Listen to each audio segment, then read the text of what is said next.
morning and welcome to APSU-TV News. I'm Angela Peterson. Montgomery County was one of the few counties in Tennessee to hold a local election for certain wards and government seats. On election night, Ward 12 was the last one to tally results with 6 candidates running.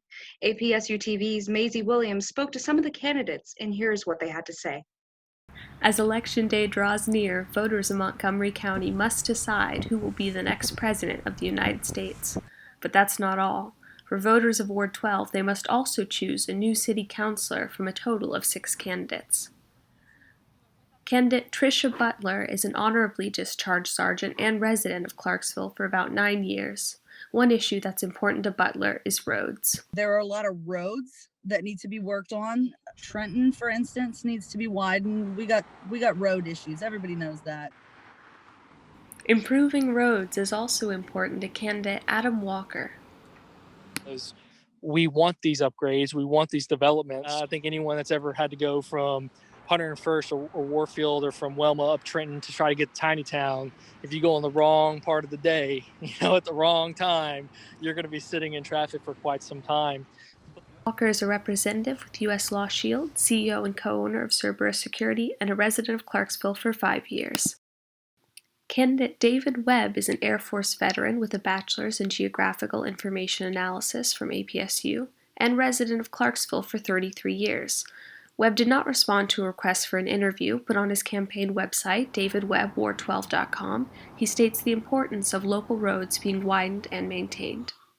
There's a lot of unsafe roads. I just was door knocking the other day, and as I'm walking, I'm seeing around the corner just how fast cars are just driving. I'm just like, man, my kids wouldn't be able to play in a neighborhood like this. Ward 12's roads is also an important issue for candidate Guy Stanford. Stanford holds a bachelor's in business administration and a master's in strategic leadership from APSU and has been a resident of Clarksville for 24 years. Candidate Joe Shekinab is retired from Army Special Forces as a warrant officer. He has a master's in strategic leadership from APSU and has been a resident of Clarksville for 30 years. Shekinab declined a request for an interview, but on his campaign Facebook page, Shekinab City Council, Ward 12, he described his assets as planning, budgeting, and management. Finally, candidate John Lockwood is retired from the Army as a sergeant first class and holds a bachelor's in Christian Ministries from Lee University. He's been a resident of Clarksville for 27 years. Lockwood did not respond to a request for an interview. However, his campaign website, johnlockwood.com, describes his belief in the importance of transparency and accountability in local government. Residents of Ward 12 have a plethora of options for City Council when they vote on November 3rd. I still think we're in good hands no matter what, just for who I'm going against. I honestly think that I think Ward 12 would be in good hands. This is Maisie Williams reporting for APSU-TV. The presidential election has been seated in front of everyone's view, especially this week. But what about our local politicians? APSU-TV's Presley Ratliff picks students' brains about what they know about their candidates. The whole world is watching to see how Americans will choose to vote in national elections. However, local elections are also occurring and are out of the spotlight. APSU-TV News asked political science professor John Phillips why that is and why voters may not feel prepared. There's just not a lot of information about local races. What do you know about your local county commissioners? It's not always the case that voters feel like they have a lot of information, and so sometimes they just don't vote. Plus, if the ballot is really, really long, people sometimes tune out.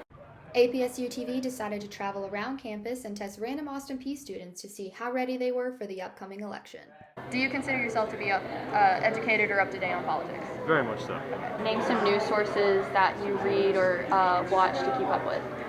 I try not to watch news or stay too into it just because I know I'll stress myself out.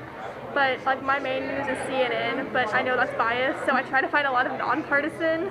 Can you explain the difference between City Council and County Commission? I cannot. Explain the difference between City Council and the County Commission. I cannot. City Council is responsible for making decisions, allocating funding, public programs. Can you tell me who the county mayor is or the Clarksville mayor? Very good. I can't. Oh my God. Can you tell me who the county mayor is or the Clarksville mayor? Who do you think has the biggest impact / control over COVID-19? So from what I currently understand, the national level has given the local level authority. I think it comes down to the county. If there isn't a state mandate, then the county would then control it. Explain the function of your local government, not state, but city council or county commission. To serve the people. A message from APSU and the Clarksville community. Get out and vote. Presley Ratliff, APSU-TV News. There are unspoken groups during the election season that are often forgotten. Incarcerated individuals make up a percentage of Tennessee's voting population. I spoke to individuals about why they lose their right to vote and what they can do to get it back. The process to register has been easier, but Tennessee also does not necessarily make it easier to vote. Tennessee is one of 9 states where you could lose your right to vote forever if convicted of a crime, and it is the only state that counts child support as restitution cost. Depending upon how many years you've been in there. Hey, you have child support charges that is astronomical, and you will not be able to get that caught up in time for an election. According to the sentencingproject.org, there have been an estimated 6.1 million people that have been disenfranchised due to a felony conviction, and this was in 2016. They lose their right to vote when they are convicted of certain felony convictions. Even if they do their time or whatever, it's a process that they have to go through in order to regain their rights back. What does a convicted felon have to do to get their right to vote back? They have to have completed whatever sentence there was, and they have to have paid all their restitution, all their court costs, all their child support, anything that is owed, that all has to be paid, and then they can start the restoration process. Okay, there's a burden for it right there, because even if you're saying $1,000, that's a lot of money that a lot of people don't necessarily just have to be able to pay to this fee, especially if you're trying to pay rent and buy food and, maybe take care of a family. However, there is an exception. If you were convicted between January 15, 1973 and May 17, 1981, you still get your right to vote. In Tennessee, there's 421,000 in Tennessee that is happen to go through that process. And 21% of those is actually the Black voting population.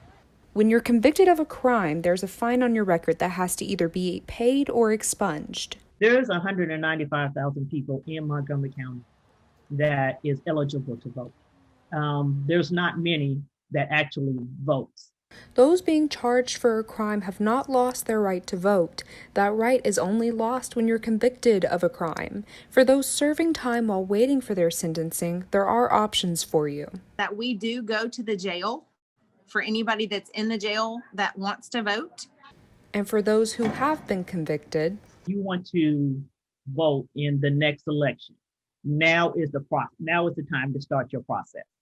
With APSU-TV News, I'm Angela Peterson. If you or someone you know has lost your right to vote due to being convicted of a crime, there are many resources to help you. You can give Loretta Morris a call at 904-504-8916. Thank you for tuning in with me. Tune in next week for more news.